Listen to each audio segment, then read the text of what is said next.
Hello everybody, Stitch Drop here, and welcome back to Dominions 4.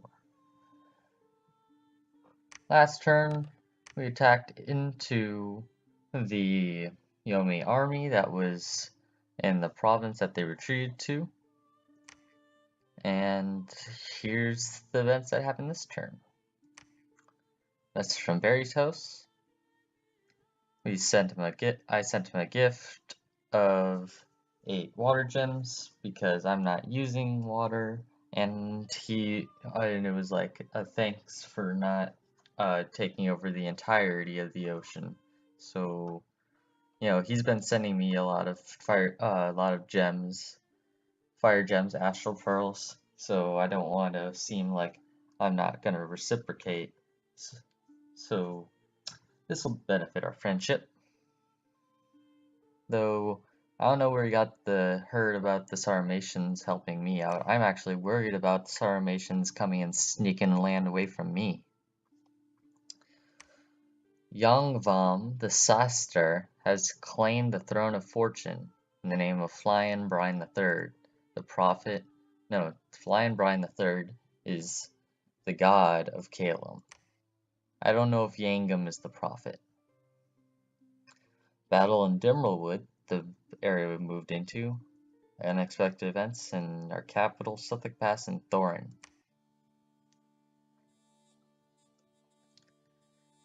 Here we see that seems to only be the province defense, at least from what I could tell. Demon priest, he actually is sacred. Interesting. Yeah, this is province defense. At least I am almost positive that it is. The last time I've checked. So we just run right over these guys, just militia. The heavy infantry are gonna knock out a few of our guys, unfortunately. But the militia are gonna rout, leaving all of our troops against these guys. And oh, whoa, they haven't routed already from that assault. Now that was surprising that they didn't rout yet. They're definitely gonna rout now. This demon priest isn't proving to be too helpful with his flames. However, being able to make the heavy infantry route without them staying around and hitting us is really nice because they're without being routed, their attack and defense skills are actually formidable. And there we go.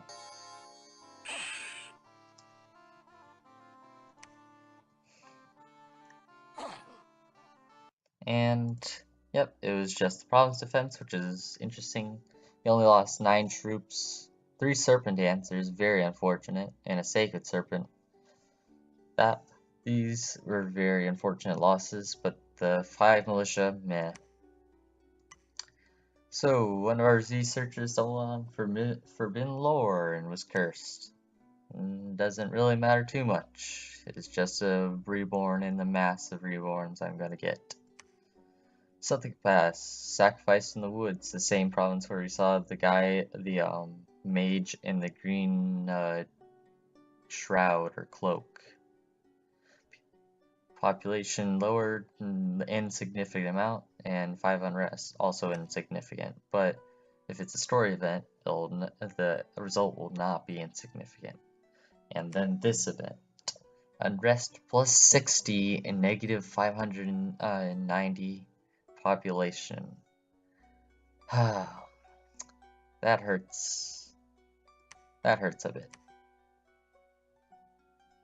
Thorn up in here, the island with the not the island, but the province with the Shambler Reef. And it has income 56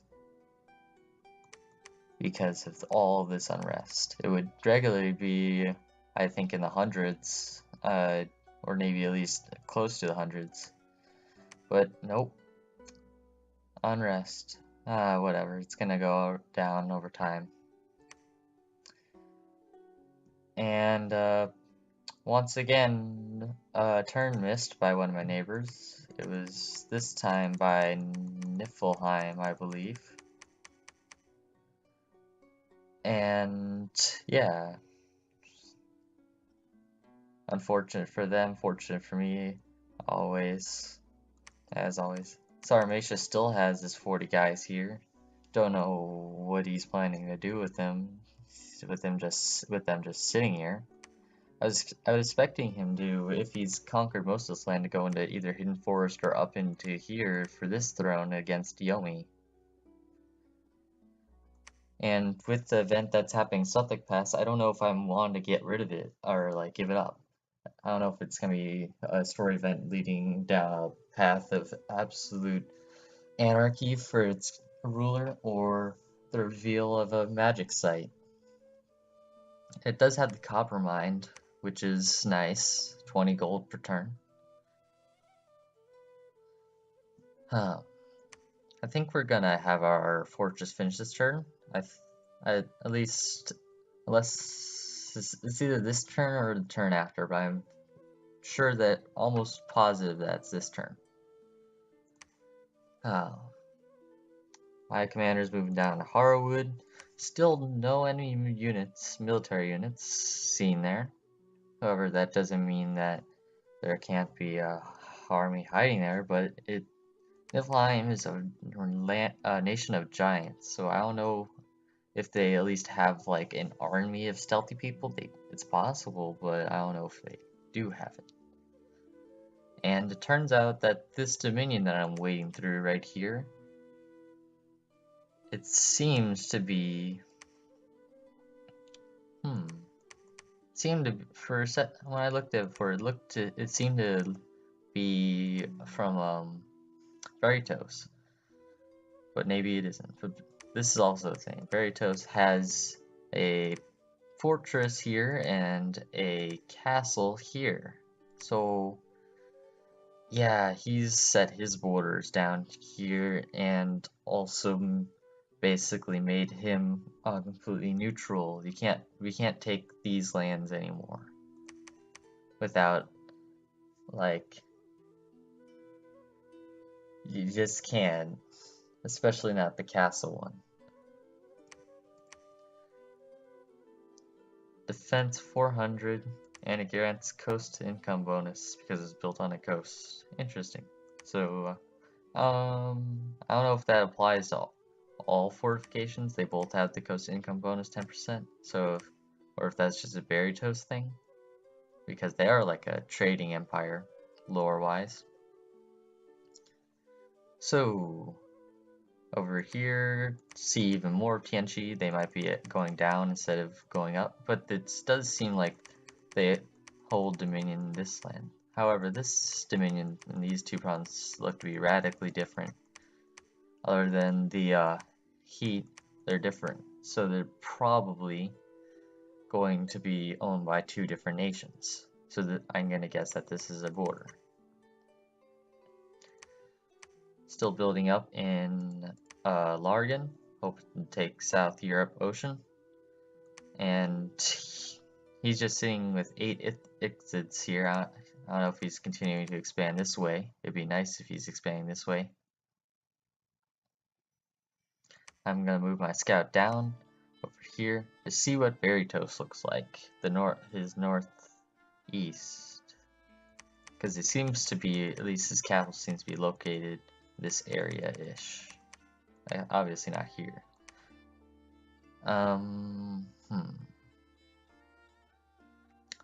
Now I can go back to the main. Oh, one last thing. I'm gonna be sending the scout here, and now I can get under troop movements.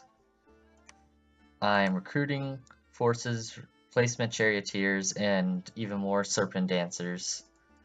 Send up, and I'm recruiting high priests to both act as the ferryway for those troops up into Largan, Dimmerwood, and Bitter Pass, and also for their banishment. My prophet's coming up with a small force of his own. I'm considering having, if it doesn't seem like this big Yomish presence in here, I might send an army to go as a cleanup crew, go down here, take his provinces, and destroy any income he can get from those. But at the same time, he's a nation that thrives off of unrest, so it might not hurt them too bad. But it's still better than nothing. Especially if I sit here and I can't really advance. I don't want to go into Poison Vale because his capital's right here. You could recruit, move onto my face, and recruit in Poison Vale and come out. I think I'll just be sitting at Largan. It's a position that can't be, that only has one way go through. And especially if I have a scout right here, I'll be able to see, at least for right now. I could probably move the scout in some other place around here, actually I'd probably moving it maybe into Yomi, or if I'm getting good progress here, I might move into High Lizardwood to see his troop responses to either of these armies. What I'm doing with my main force is I've changed it a bit, moved front back a bit. Not that that does much, but I am going to be I'm going to move my god a little bit down. There we go. Because I'm an enemy dominion, don't want him to be fighting too much. Probably just move him to the back. His 19 fear is nice, but not the risk of him getting hurt. Does he still have 19 fear? Yeah, he does, even in enemy dominion. So, yep, dominion doesn't affect things like fear. And I'm going to be, I'm rehiring the mercenaries just for a little bit more gold, and sending them here, the free from any units, and they're just going to act as at least the start of the cleanup crew. Unless I encounter anything, if I encounter anything that is greater than like 10 troops, they're not gonna, even then they might not be able to take it if it's like something more than Bakemono shows. If it's any Onis, then they're not gonna be able to hold up against it, and I'll have to send my prophet down with them in order to even attack it. The rest of the army is moving into Largan, and that's going to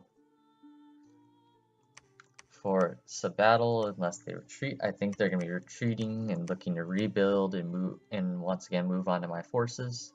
And I'm just taking land to hurt their economy, bolster mine.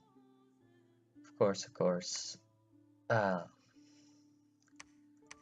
I'm not going to be taking Hidden Forest. Because this war with Yomi doesn't look like it's going to have, there's going to be peace for quite a while, allowing me to steal his thrones. If I take the Hidden Forest throne, not only do I have to devote units to going down there and taking it, but I also have to worry about that my neighbors might consider that I'm being too powerful in the throne game, and they can knock me down a pinch. Niflheim already doesn't like me controlling Harrowwood. Niflheim. Yeah. This throne no one has. Poison Vale Yomi obviously controls with only a Palisades. Defense 50. Committed force would be able to easily siege it.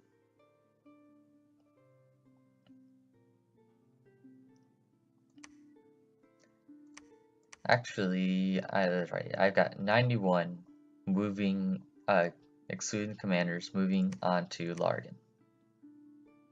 With banishments, I think that I could face troops equal to the amount that I could face.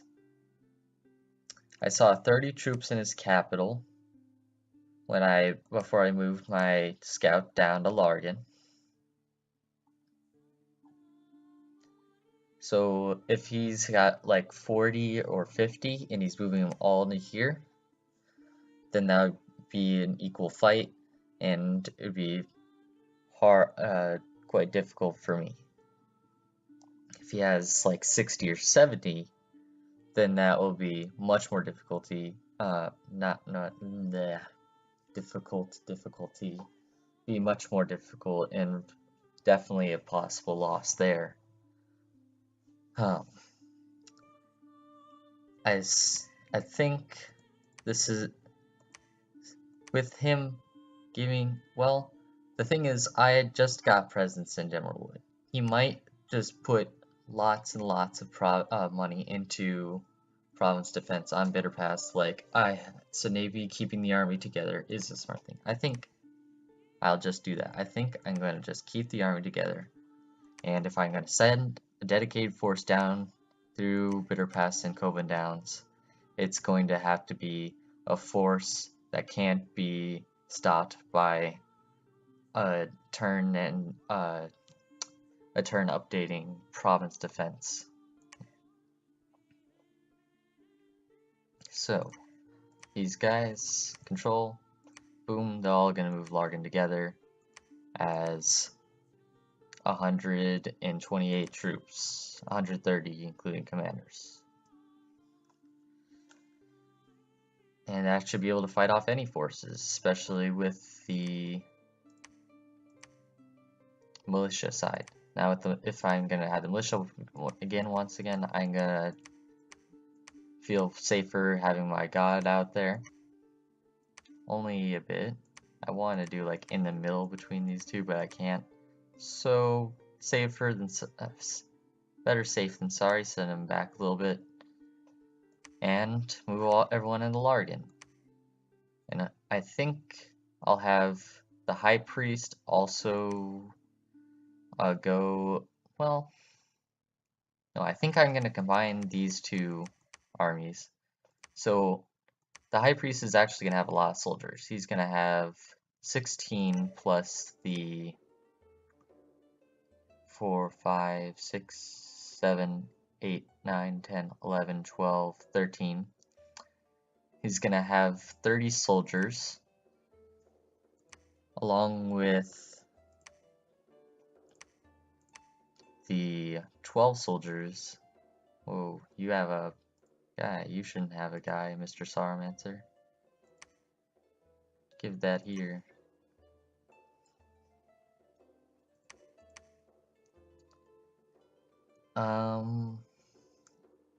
Yeah, I'm just gonna keep them all in one because then the Sacred Serpent bonus will hit the Lizard Chariot as well.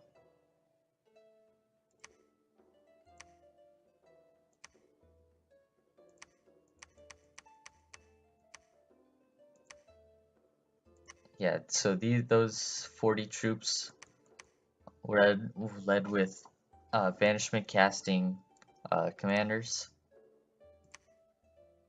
are gonna hopefully be able to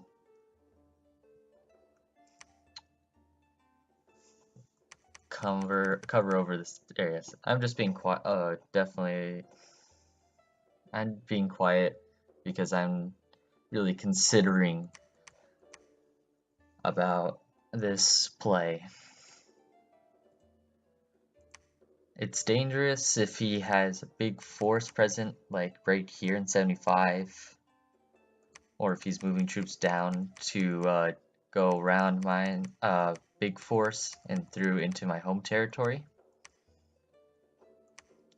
Really quick, I'm just gonna script this. I'm gonna say clear your orders, cast a Divine Blessing, because if with you and the High Priest you're going to have Sacred Serpents, and banishment, banishment, banishment, banishment, banishment, banishment, and banishment, and casting spell focus.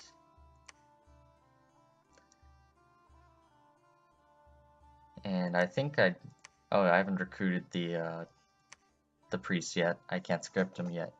And that will be my turn. Thank you guys for watching, and see you guys next episode.